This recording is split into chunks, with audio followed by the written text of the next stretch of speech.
Everyone, ফোনের developer option চালু করলে নাকি ফোনের স্পিড দ্বিগুণ হয়ে যায়, ওয়াইফাই এর স্পিড দ্বিগুণ হয়ে যায়। আজকে এই বিষয়টাই আপনাদের সামনে এক্সপ্লেন করব এবং প্র্যাকটিক্যালি আপনাদেরকে দেখাবো যে আসলে ফোনের স্পিড প্লাস ওয়াইফাই এর স্পিড দ্বিগুণ হয়ে যায় কিনা। ওকে, প্রথমে আমরা একটা ফোন থেকে দেখাই। আমি শুরুতে সেটিংস অপশনে চলে যাচ্ছি। সেটিংসে আসার পর এইটা দেখেন, আগে একটু বলে নেই, এটা হচ্ছে শাওমির ফোন বা হচ্ছে পোকোর ফোন। এই শাওমির ফোনগুলোতে সাধারণত অ্যাবাউট ফোনে যাবেন, দেন হচ্ছে এখানে দেখতে পারবেন MIUI ভার্সন থাকবে। এখানে পাশাপাশি 7বার ট্যাপ করলে কিন্তু আপনার ডেভেলপার অপশনটা চালু হয়ে যাবে। ওকে, আর অন্যান্য ফোনের ক্ষেত্রে কি সেটাও আমি আপনাদেরকে দেখাচ্ছি। আমার হাতে আরেকটা ইনফিনিক্সের ফোন রয়েছে বা এখানে একটা স্যামসাং এর ফোন রয়েছে। এই ফোনগুলোতে প্রায় একই রকম। সো আমি ওইটা থেকে দেখাই কিভাবে আপনার ডেভেলপার অপশনটা চালু করবেন। অলরাইট, আমি আমার ইনফিনিক্সের ফোনে চলে আসলাম। এখান থেকে সেটিংসে গেলাম। সেটিংস থেকে হচ্ছে মাই ফোনে গেলাম। মাই ফোন থেকে এখানে দেখেন নিচের দিকে একটা অপশন রয়েছে, সেটা হচ্ছে বিল্ড নাম্বার। এখানে পাশাপাশি 7বার ট্যাপ করতে হবে। ওকে, দেন হচ্ছে আপনার ডেভেলপার অপশনটা চালু হয়ে যাবে। চালু হয়ে যাওয়ার পর এখান থেকে আপনাকে খুঁজে বের করতে হবে ডেভেলপার অপশনটা কোথায়, অথবা আপনি সার্চ বারে গিয়ে লিখবেন DEVE, লেখার পর আপনি এখান থেকে ডেভেলপার অপশনটা পেয়ে যাবেন। এই যে ডেভেলপার আমি পেয়ে গেলাম। এখান থেকে দেখেন ডেভেলপার অপশন রয়েছে।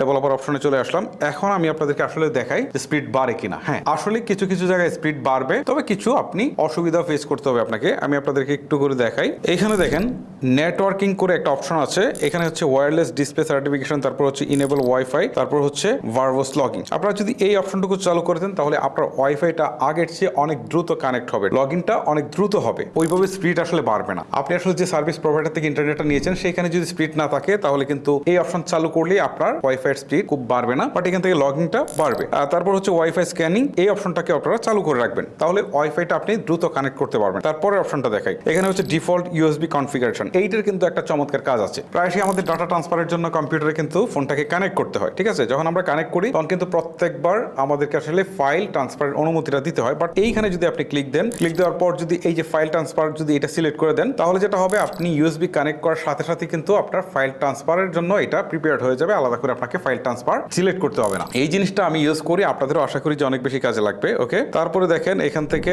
আর একটু নিচের দিকে যাই। এইখানে দেখেন বেশ কিছু অপশন রয়েছে। এটা কিন্তু প্রত্যেকটা স্মার্টফোনই থাকবে। দেখেন এখানে হচ্ছে উইন্ডো অ্যানিমেশন স্কেল, এখানে হচ্ছে 5x দেওয়া রয়েছে। এইটাকে যদি আপনি বন্ধ করে দেন তাহলে আপনার অ্যানিমেশনটা, আপনি যখন আসলে কোনো অ্যানিমেশন শো হবে তখন সেটা খুব ভালো করে শো করবে না, বাট আপনার ফোনের স্পিডটা কিন্তু আগের চেয়ে বাড়বে। এটা সাধারণত যাদের ফোন অনেকদিন ইউজ হয়ে গেছে, 1 বছর 2 বছর, তাদের ফোনে যখন আসলে র্যাম রম কম থাকে বা ফোনটা স্লো হয়ে যায় তখন কিন্তু তারা চাইলে এই অ্যানিমেশনটা অফ করে দিতে পারে। তাদের দেখতে হয়তো খুব ভালো লাগবে না, বাট ফোনটা কিন্তু আগের চেয়ে ফাস্ট হবে। এইভাবে এখান থেকে ট্রানজাকশনের স্কেলটাও যদি আপনি চান বন্ধ করে দিতে পারেন, মানে ফোন যদি পুরান হয়ে যায় তাহলে এগুলো সবগুলো আপনি বন্ধ করে দিতে পারেন। ওকে, আর এগুলো বন্ধ করে দিলে আপনার ফোনের স্পিড কিন্তু কম্পারেটিভলি কিছুটা বাড়বে। ওকে, তারপর আমরা স্ক্রল করে একটু নিচে যাই। এখানে দেখেন ব্যাকগ্রাউন্ড প্রসেস লিমিট, এখানে যদি আমরা যাই এখানে স্ট্যান্ডার্ড লিমিট রয়েছে। এইটাকে যদি আপনি নো ব্যাকগ্রাউন্ড প্রসেস লিমিট করে দেন, এইটাও কিন্তু আপনার ফোনের স্পিডকে বাড়াতে সাহায্য করবে। তবে এই কাজগুলো কিন্তু ফোন পুরান হয়ে যাওয়ার পরে করবেন। নতুন ফোনের ক্ষেত্রে আমার মনে হয় না করার কোনো প্রয়োজন আছে, আর করলে খুব বেশি বেনিফিট আপনি কিন্তু পাবেন না। যাই হোক, ডেভেলপার অপশনে এই অপশনগুলো ছাড়াও কিন্তু বেশ কিছু অপশন ছিল, সেগুলো নিয়ে আলোচনা করতে গেলে অনেক সময় লেগে যাবে। তবে কম্পারেটিভলি যে অপশনগুলো আমাদের সবচেয়ে বেশি কাজে লাগবে সেগুলো নিয়ে আপনাদের সাথে আলোচনা করলাম। আশা করি এই ভিডিওটা আপনাকে অনেক বেশি হেল্প করেছে। আর আপনি যদি মনে করেন যে আপনাকে হেল্প করেছে তাহলে আপনি আপনার ফেসবুকে টাইমলাইনে শেয়ার করে দেন, এতে হয়তো আপনার মতো আরো অনেকেই